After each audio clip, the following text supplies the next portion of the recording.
Hi, my name is Laurence Totelin. I'm a reader in Cardiff University in ancient history, and my research focuses on ancient botany and pharmacology.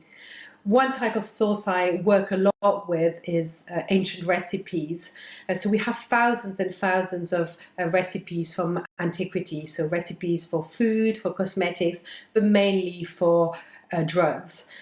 And the reason why we have all those recipes is because ancient authors, and in particular medical authors, such as Galen, the very famous physician who was active in the 2nd century AD, compiled collections, huge collections of those recipes. And those collections were copied and recopied through the Middle Ages, and then they were printed in the early modern period, and that's how we know them. Today, I think it's fair to say that we are used to reading recipes in a relatively set format.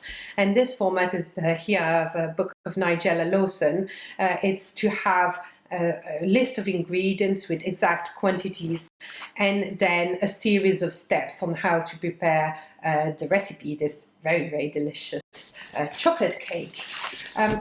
Ancient recipes are not as user-friendly as modern recipes, and in particular they're quite short on detail on how to concoct the recipe, which means that if you try to recreate an ancient recipe, you often have to go through trial and error before you get there, and even if you get there, you're not quite sure you're getting what the ancients did. For the rest of this talk, I'd like to tell you about one of my favorite recipes, which is the recipe of Mithradates VI of Pontus. So Mithradates was a king in the late 2nd century BC and the 1st century BC, and he was the king of a kingdom called Pontus, which is centered around the Black Sea, which in antiquity was known as the Pontic Sea. He was a formidable king, a very learned king, and also a great warrior. And he was a terrible enemy of the Romans. And the Romans waged 3 wars against him until eventually a general called Pompey the Great vanquished him. And Mithridates didn't want to be taken to Rome as a prisoner and paraded in triumph there, so he decided to kill himself to have an honorable death. Our sources on Mithridates, which are mostly Roman, tell us that Mithridates was very interested in science, and in particular, he was interested in botany. So he would go visit his quite big kingdom and collect plants from the various parts of the kingdom. And he also collected knowledge about those plants, and he did that through dialogue with his subjects. So allegedly he knew over 20 languages, and that knowledge allowed him to talk to all his subjects in their native languages. And then he wrote down that language. He wrote it down in Greek because that was the main language of science at the time. And we're told that when the Romans took hold of his belongings, they found the books on botany and they had them translated into Latin. And we are told that this translation was very significant and was of great benefit to the Romans. Not only was Mithridates interested in plants, he was also interested in mixing them together and making preparations. And in particular, he was interested in finding an antidote, so a remedy against poison. And now the threat of poisoning was very real in ancient courts, so it's perhaps quite natural that Mithridates wanted to find such a remedy. Our sources diverge a bit, but they agree on the fact that Mithridates had become immune. That is, he could take any poison and that would have no effect on him. And he was so immune to poison that when he decided to kill himself, he took a very powerful poison, but that had no effect, and he had to call upon an attendant or a friend to achieve by the sword what he could not achieve by taking poison. The Roman author Pliny the Elder, who was an encyclopedist active in the 1st century AD, alleges that he has the original recipe of Mithridates. And this recipe was, according to Pliny, a very simple one. It constituted of 4 ingredients.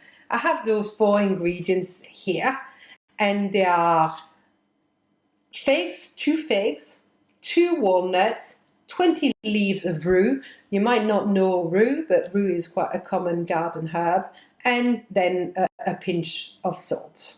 So these are the 4 ingredients, and they should be crushed together and taken while fasting. So I have crushed the ingredients for you, and I have tried it, and I can try a little bit here. And I can tell you that it's actually a very pleasant preparation. So it might not be effective at all against poisoning, but it's quite a nice thing to take. Now Pliny had vested interest in presenting the recipe of Mithridates as being a very simple one. And that is because by the time of Pliny, the Mithridatic antidote had become a very fashionable preparation amongst the Romans. And it was a preparation that included a huge amount of ingredients, usually around 50. And to Pliny the Elder, such preparations were showy, faddy, oriental imports that were not worthy of the practical, simple, reasonable Romans. So that's why Pliny presented it like that. The fact is, we will never know what the original recipe of Mithridates looked like, but we can make some observations about what the preparation had become by the 1st century CE. And we can do that because we have several recipes of the Mithridatic antidote. They're all slightly different, but they have points in common. And I'd like to stress 2 of those points. The first point is that they include a lot of ingredients, as I've said. Around 50. Some of those ingredients were easy to find all over the Roman Empire. So there was wine, there was honey, there were garden herbs, but others came from further. They came from Arabia, they came from India, and they came from further east. And here I have some of those ingredients. So the Mithridatic antidote included several types of pepper. It included cardamom. It included ginger. It included cinnamon. It included nard. I don't have nard. This is quite an expensive product. It also included myrrh and frankincense. So myrrh and frankincense are both resins. They're the resins of shrubs, and they're highly scented resins. You can eat them. It's not that nice, but you can consume them. So I refer to the antidote of Mithridates as being the world in a drug, because the ingredients came from all over the known world. And I would go even further by saying that this drug was nature in a drug, because it included mostly plant ingredients, but it also included mineral ingredients, so some clays, and some animal ingredients. And the main animal ingredient that it included was castoreum. And castoreum is a scented product that the ancients believed to be to come from the testicles of the beaver. It actually doesn't come from the testicles of the beaver, it comes from anal gland, but that's what the ancients thought. So that's one of the characteristics of those recipes.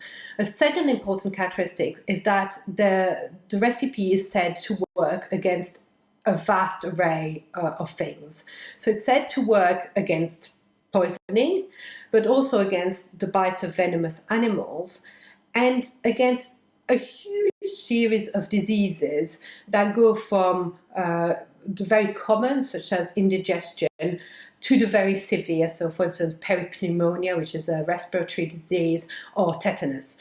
We can debate on whether ancient tetanus is the same as modern tetanus, but I can tell you that they were both severe diseases. And now it's quite clear that even if the preparation had, by modern standards, antibacterial properties or analgesic properties, it could not be effective against all those diseases. But the question of efficacy of ancient drugs is a very complex one, and it may be the case that ancient expectations of efficacy were very different to modern ones. And I would say that the ancients actually took the drugs like this as a tonic, so a bit like we take vitamins. The Mithridatic antidote was extremely successful for many centuries, and perhaps one of its biggest success is that it gave birth to another drug, and that's theriac.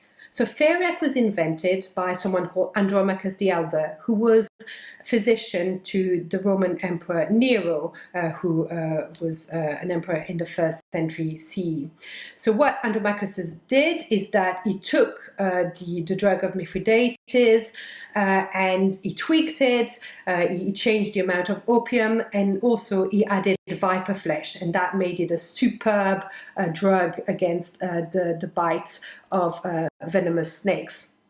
And theriac was extremely successful. It was the drug of choice of Roman emperors, and in the Middle Ages it became a drug used in the fight against plagues, and in particular against the Black Death.